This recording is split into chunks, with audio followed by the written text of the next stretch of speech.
Nestled at the edge of a sprawling forest, where the trees whispered ancient secrets and the air was thick with the scent of pine, lay the quaint village of Hollow Creek, a place where time seemed to stand still. Its inhabitants were known for their warmth and their love for storytelling. Every evening they would gather around the fire, sharing tales of old and new, their laughter echoing through the night. However, a shadow hung over their hearts, a shadow cast by the imposing manor at the edge of the woods.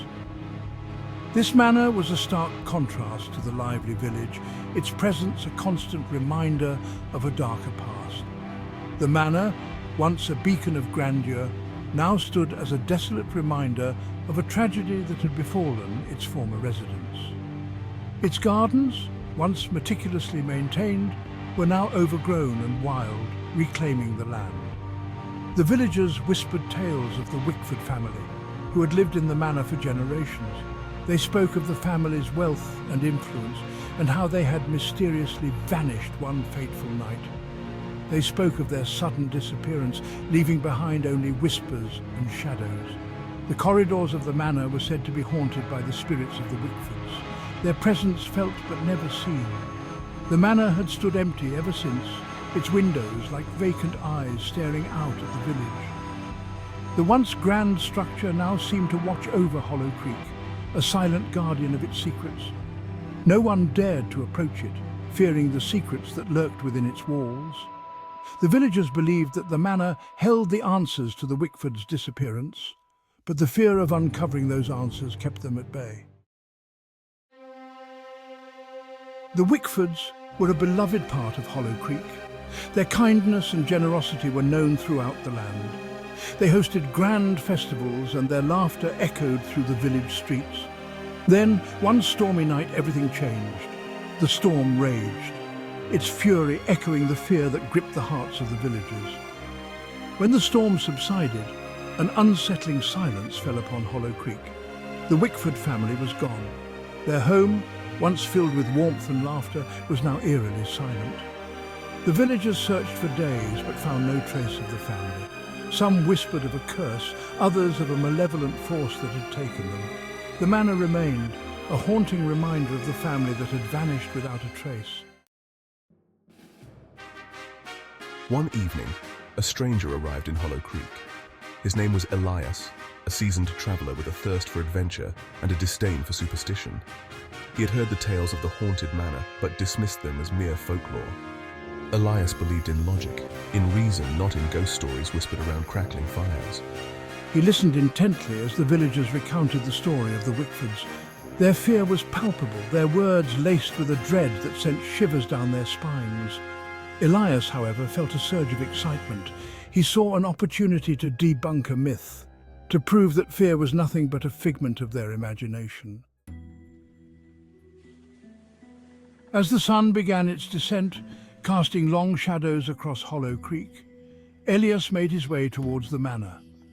He could feel the eyes of the villagers upon him, their gazes a mixture of apprehension and curiosity.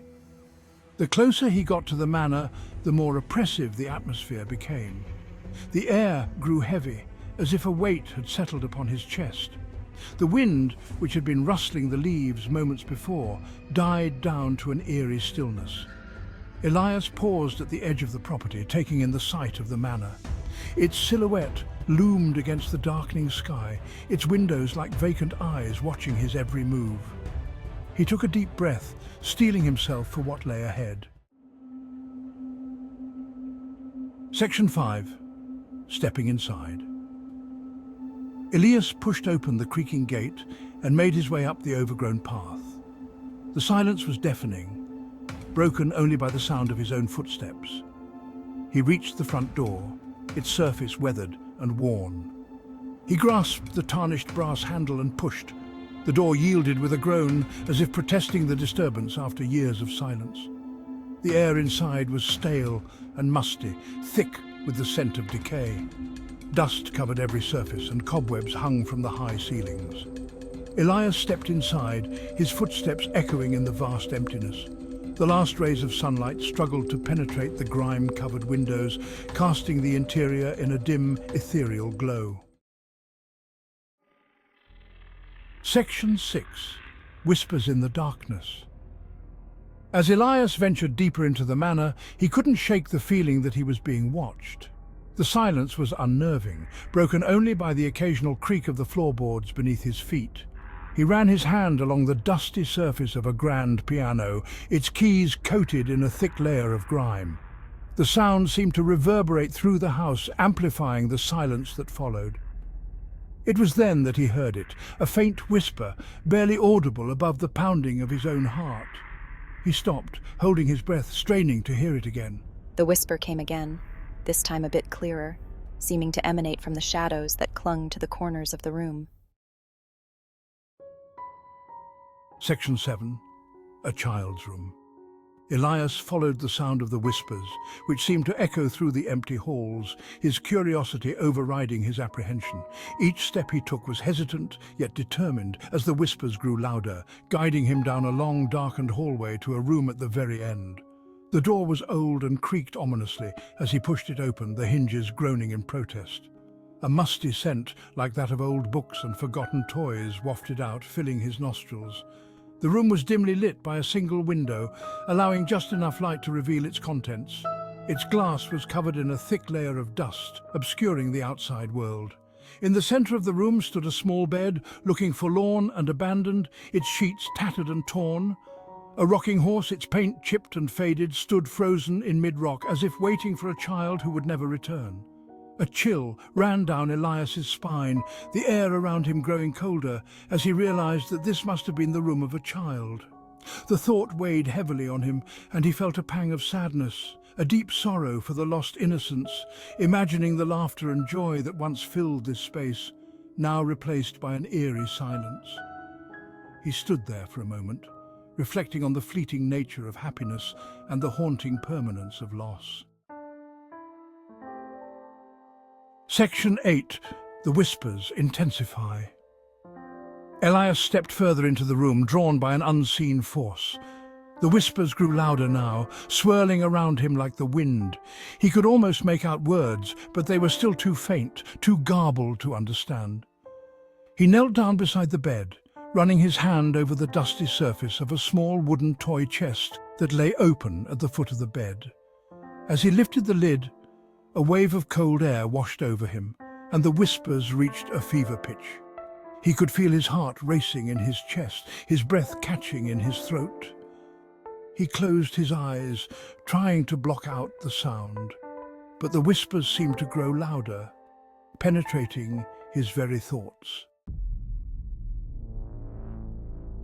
Section 9. A Mysterious Discovery. Elias forced himself to open his eyes. He had to find the source of the whispers to understand what was happening in this house.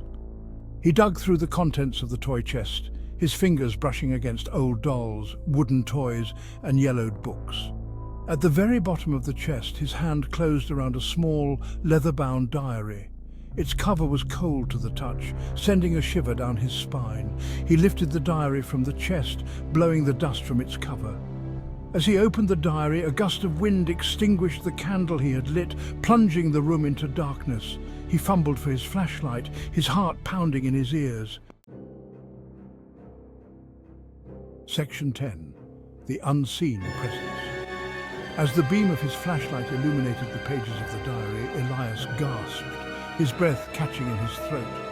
The handwriting was that of a child, innocent yet eerie, the letters uneven and sprawling across the page, as if written in haste or fear. He began to read aloud, his voice trembling slightly in the stillness of the room, the words echoing in the silence. They say the house is haunted, he read. But I'm not afraid. I have my friends here. I have my friends here. The words seemed to linger in the air, adding to the eerie atmosphere. The hair on the back of Elias's neck stood on end, a chill running down his spine. He turned his head, shining his flashlight over his shoulder, his heart pounding in his chest, but there was nothing there, just shadows dancing on the walls. Just the empty room, shrouded in darkness, filled with an unsettling silence. Elias continued reading, his voice barely above a whisper now, the words almost too heavy to speak. They whisper to me at night, he read. They tell me secrets, secrets that I can't repeat, secrets that I can't repeat. The words seemed to echo in his mind. A cold hand brushed against his cheek, and Elias cried out, dropping the diary to the floor, his heart racing. He scrambled back, his heart racing, his mind reeling with fear and confusion. He was no longer alone in the room, a presence making itself known. Something was there with him, something unseen, something whispering in the darkness, its presence palpable.